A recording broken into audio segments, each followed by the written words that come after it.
The new Nintendo console will be announced soon, maybe not this month, but definitely before the end of the year. Everyone is excited for it, and rightfully so, but while it is important to stay optimistic, the home console that came before the Switch, the Wii U, was far from being a commercial success, selling just 30 million units, a tenth of what the Nintendo Switch achieved today.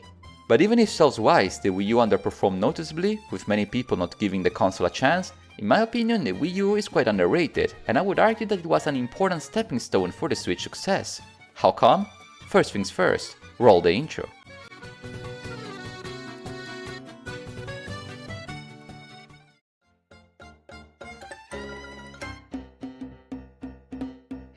Explaining why the Wii U failed feels a bit redundant. There are a plethora of videos out there that will tell you what we already know. Many people thought it was an add-on for the Wii, the console was underpowered, the commercials were weak and did not target the right demographics, and so on.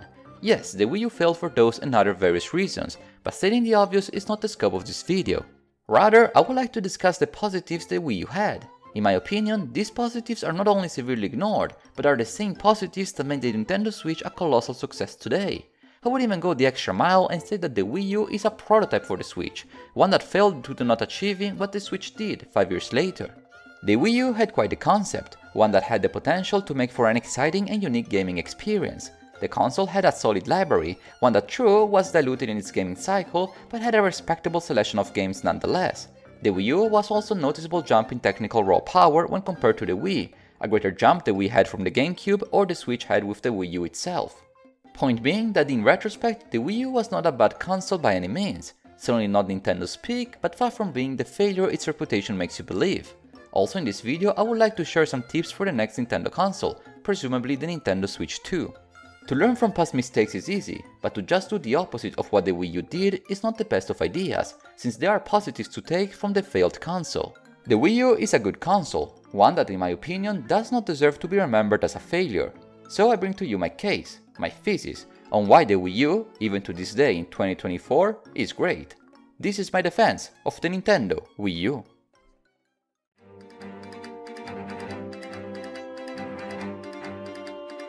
When I started playing recently with my Wii U, something that I did not do for many years, I realized that the Wii U has much more in common with the Switch than with the Wii, despite the confusing sounding name. The infamous Wii U Gamepad is what many people believe to be the cause of the Wii U's failure. It was not just very comfortable to play with two screens, and many games simply ignore its features by barely using them. Yes, to start off this defense, we cannot beat around the bush and must tackle the Wii U Gamepad first, arguably the biggest factor in the Wii U's long-term success, or rather lack thereof.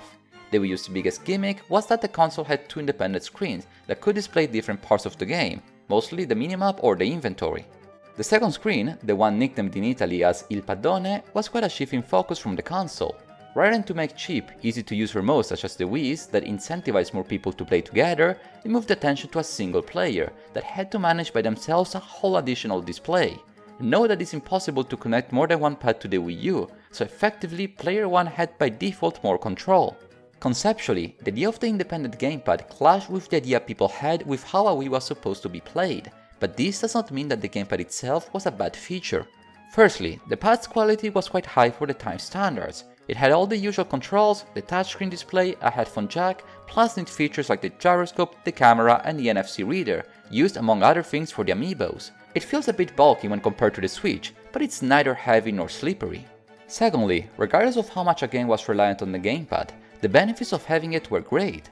There are three types of games for the Wii U: the ones that heavily make use of the gamepad, the ones that use it moderately, and the ones that do not use it at all, and all three of them are net positives for the console. For games in the first category like Zombie U or Nintendo Land, the gamepad expanded the gameplay experience, giving players unique ways to play games that could not be emulated elsewhere. It wasn't a whole revolutionary way of playing games, like say the VR headset is, but it was unique enough that made some games that much more special. And believe me when I say that some games simply did not work without the gamepad. When Ubisoft ported Zombie U to PC and other newer consoles, naming it just Zombie, without the gamepad, the game became a generic survival title. It dropped by 12 points on Metacritic from a respectable 77 to a mediocre 65. I did not play Zombie for the newer consoles, but by playing it on the Wii U, I can understand how the niche game may lose its appeal. Games that use the pad for minimal features, such as the minimap and the inventory, the vast majority of titles I believe, made the user's experience with the game that much more intuitive. Having the inventory available on a glance notice, or checking the map without pausing while playing a game like Wind Waker was useful. Nothing extraordinary, but a quality of life improvement nonetheless. And lastly, for games that did not have a specific usage for the gamepad, let players play their AAA titles without the need of the TV. The times I found myself playing while watching a television show, YouTube, or just using the computer are plentiful, and it's something that I still do while playing my Nintendo Switch. I know people that bought the Switch Lite specifically for this purpose. And note that the Wii U can boot up and function with no TV screen at all, so the console can be plugged in whatever wall of the house and still be playable. I know this may sound like an oddly specific scenario, but it happened to me and to a friend of mine multiple times when going for holidays. And that brings me to a point I made earlier in the introduction. I believe that the Switch is an evolution of the Wii U, more specifically of the Wii U Gamepad. The feeling of playing a game on the pad and playing it on the Switch is strikingly similar. The Switch design is more redefined, it feels more natural and less bulky than the Wii U's second screen, but gameplay-wise, playing New Super Mario Bros. U on the older console or Super Mario Bros. Wonder on the newer one feels pretty much the same. Furthermore, many of the titles that made the Switch successful were actually exclusive Wii U titles, from The Legend of Zelda Breath of the Wild, to Super Mario 3D World, to Pikmin 3, many are the games that were developed for the Wii U that sold much more on the Switch. The most well-known example of all is of course Mario Kart 8, which was ported as Mario Kart 8 Deluxe for the Switch and sold over 62 million copies, about 5 times the Wii U units ever sold. Not the Wii U version of the game, mind you, I meant the whole console. And don't you think that titles like Splatoon 2 and Super Smash Bros. Ultimate came from nowhere? These games are sequels to Wii U titles that share many assets. Smash Bros. For Wii U and the first Splatoon may be different games, but without them we would have not seen their sequels on the Switch so soon as we did. Many claim that one of the reasons why the Wii U failed was the lack of an exciting library, and that's partially wrong. While it is true that the Wii U lacked many third parties, the exclusive of the game consoles were quite solid, collecting some hits that, again, we saw ported to the Switch, gaining higher success. We are talking about known franchises like Zelda, Mario, Bayonetta, Xenoblade, Pikmin, Donkey Kong, you name it, all titles highly appreciated by fans and the critics.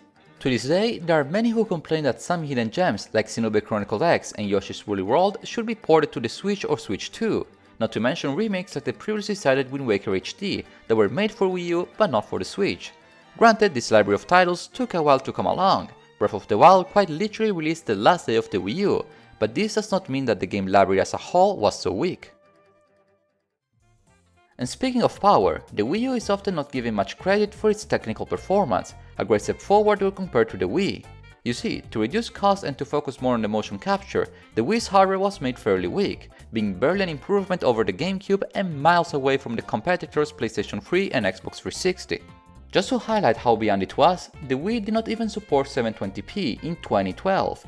The Wii U was a net improvement over the Wii's hardware, even making a greater leap to the one the Switch made from the Wii U. This was a much needed upgrade. Ultimately, the Wii U's hardware was weaker than a PS4, so it was considered as an obsolete home console 1 year after its release, but it did push Nintendo into focusing more into pursuing greater performance rather than to dive deeper into obscure gimmicks. Alright, the gamepad was a bit of a gimmick, and so are the Joy-Cons, but you get the gist. I strongly believe that hardware comes second to games when it comes to evaluating a game console, but a more powerful hardware does allow for more ambitious titles. A Zelda Breath of the Wild was possible solely thanks to Iwata's push towards a more powerful console, a push that many players are now seeking with the Nintendo Switch 2. And it's not only the power that increased, the Wii U had some nice features too, some of them missing on the Switch.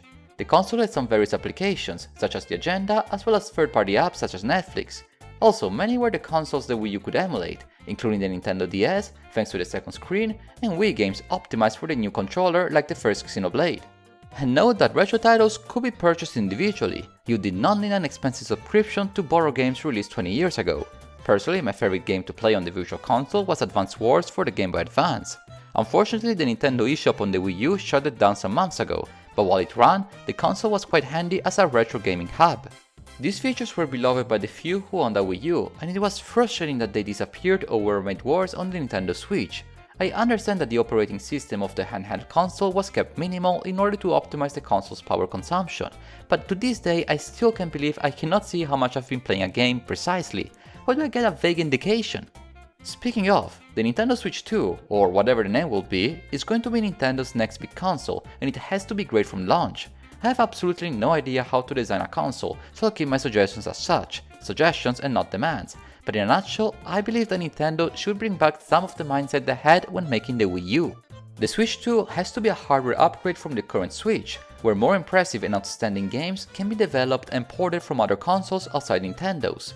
Also, it would be nice to see quality of life services introduced on the Wii U, a drift away from the Switch ultra minimalism. And of course, the games. Nintendo should both bring back beloved games played on the Switch and other consoles and craft new and out-of-the-box experiences, something that we saw in later stages of the Wii U cycle. The Wii U may not have been the greatest success commercially, but after this video I hope you reconsider your opinion on the previous Nintendo console, and I hope the future learns from both, yes, the shortcomings, but especially the perks of the Nintendo Wii U.